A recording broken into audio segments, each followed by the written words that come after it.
E aí, tudo bem? Vamos à palavra de Deus. Esse é um momento sempre especial. Eu agradeço a Deus por esse privilégio e também agradeço a você por sua companhia. Texto bíblico, primeira carta de Paulo aos Coríntios, capítulo 12. Vou ler os versos 4 a 6 inicialmente. Ora, os dons são diversos, mas o Espírito é o mesmo. E também há diversidade nos serviços, mas o Senhor é o mesmo. E há diversidade nas realizações, mas o mesmo Deus é quem opera tudo em todos. O contexto aqui, conforme você já conseguiu compreender por essas palavras, tem a ver com os dons espirituais, que são habilidades especiais dadas por Deus aos seus filhos, com o propósito de fortalecer o povo de Deus no cumprimento de sua missão evangelizadora. É possível que você saiba, a Bíblia compara a igreja como sendo o corpo de Cristo na terra.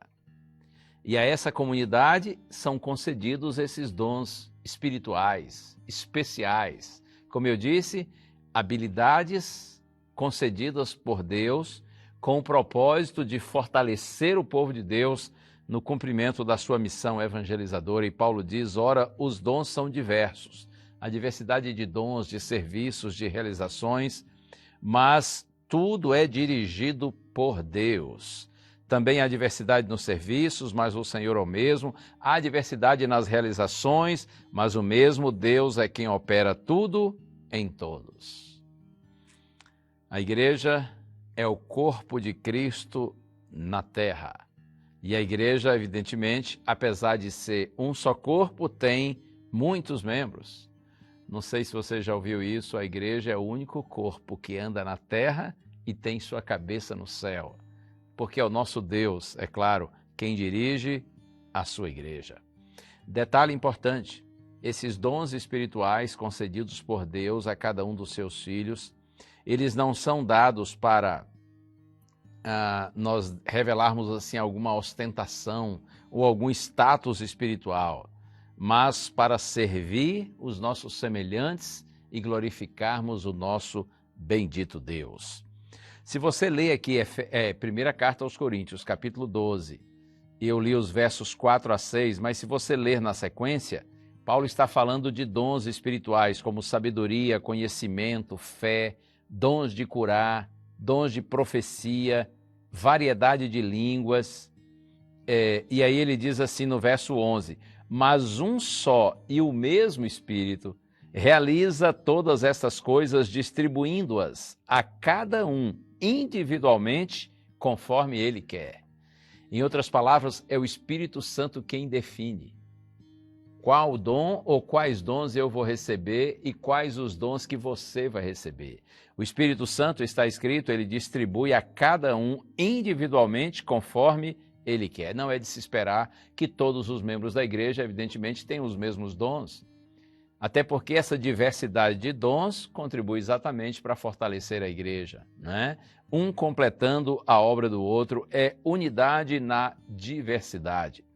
E olha que interessante, no contexto da igreja como um só corpo, a alegria de um deve ser a alegria de todos. Por outro lado, a tristeza de um é a tristeza de todos, a dor de um é a dor de todos, a derrota de um é a derrota de todos. Mas é claro que se alguém está vencendo e prosperando na vida, essa vitória também é compartilhada com todos.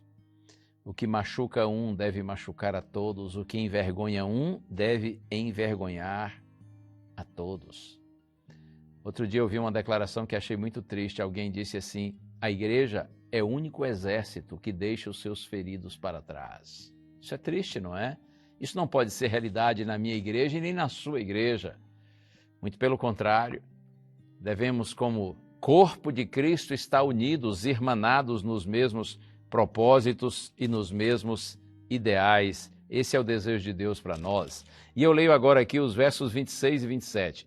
De maneira que se um membro sofre, todos sofrem com ele. Não é assim no corpo? Quando uma parte do corpo sofre, todo o corpo é penalizado. De maneira que se um membro sofre, todos sofrem com ele, e se um deles é honrado, todos os outros se alegram com ele.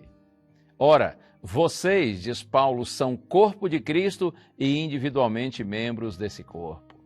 Deve haver fraternidade na adversidade. Nós não fomos chamados para competição, mas para cooperação. Em vez de rivalidade, na Igreja de Deus deve haver companheirismo. Seja assim a sua igreja, a sua comunidade religiosa, e se não é, faça o seu melhor para que, a partir do seu exemplo e do seu trabalho, a sua comunidade religiosa seja unida. Vamos orar a Deus? Pai querido, nós te louvamos pelos dons espirituais que concedes aos teus filhos. Ajuda, Senhor, cada um de nós para que descubra qual é ou quais são os seus dons e que nós possamos usá-los para a tua glória, Senhor, para fortalecer a tua igreja e para que unidos nós alcancemos novas pessoas para o teu reino. É a nossa prece em Jesus. Amém.